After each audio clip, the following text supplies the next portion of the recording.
And the viability, the word means the ability of a fetus to survive outside the uterus. And the salient features towards viability of fetus are, and by the Indian law, there is no any such criteria, and then the age of viability is not been defined in Indian context. And by the English law, the age of viability is around 28 weeks. Since India does not have explicit law on viability, by the derivation, 28 weeks is been assumed as a period of viability in India too.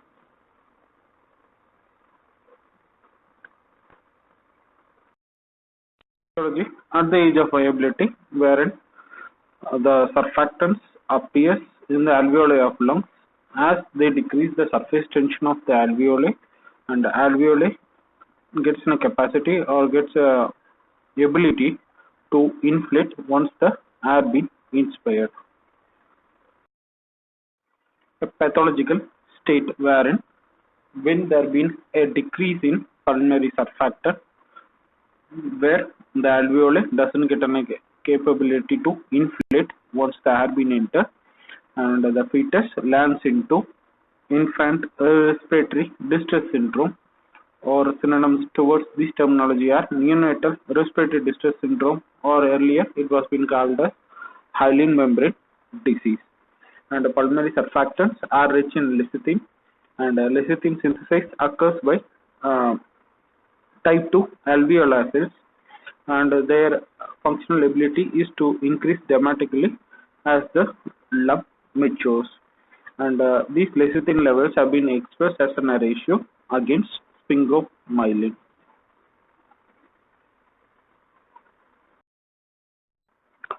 Pathogenesis of hyaline membrane disease. The ratio that has been expressed L bar S lecithin, this is sphingomyelin ratio. Once it is greater than 2, then there have been a less likely chances of developing infant respiratory distress syndrome.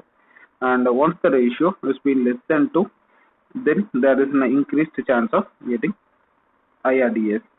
And the pathogenesis here, once there has been a decrease in surfactant, which leads to a decrease in lung compliances, and where there has been a hypoventilation, and this hypoventilation leads to hypoxemia plus carbon dioxide retention, and it leads to acidosis, and the acidosis leads to pulmonary vasoconstriction, and the vasoconstriction ultimately decrease in perfusion, hypoperfusion of the epithelials and endothelial cells, where decreased blood supply leads to their damage and plasma leak within the alveoli, and there been a formation of fibrin and necrotic cells, which results in formation of hyaline membrane.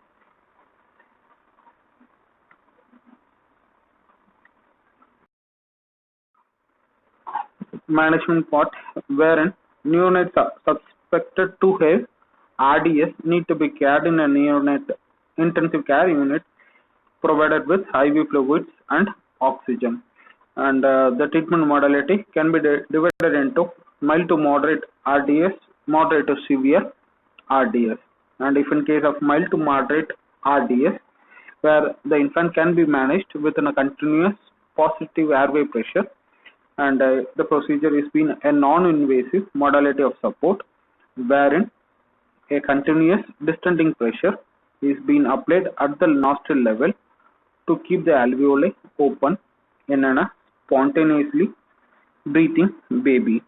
And high saturation of oxygen greater than 95% can lead to premature retinopathy, prematurity of retinopathy, which can lead to blindness of a infant. And in second part, moderate to severe RDS, wherein exogenous surfactant supplement is necessary, and the route of administration being intratracheal, and it is proven to be beneficial. And in many babies, where they can be intubated early and given surfactant rapidly extubated and continuing towards continuous positive airway pressure is being beneficial. And in this X-ray, you can able to see homogeneous opacification of lungs and completely obscuring the hot shadows or hot borders, and there been a presence of air bronchogram. Presence of air bronchogram on this area, and complete opacification of lungs. And prevention of RDS, wherein administration of antenatal steroids to a mother in a preterm labor less than 35 weeks has been proven beneficial and made a breakthrough in management of preterm infants.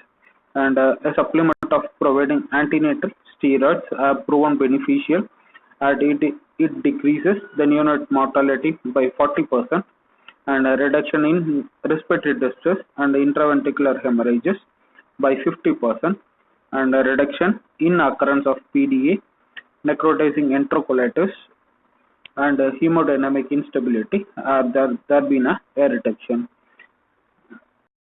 The medical legal importance point of view, wherein if a pregnant lady within a greater than 28 weeks of gestation is being killed, the accused can be tried for a double murder.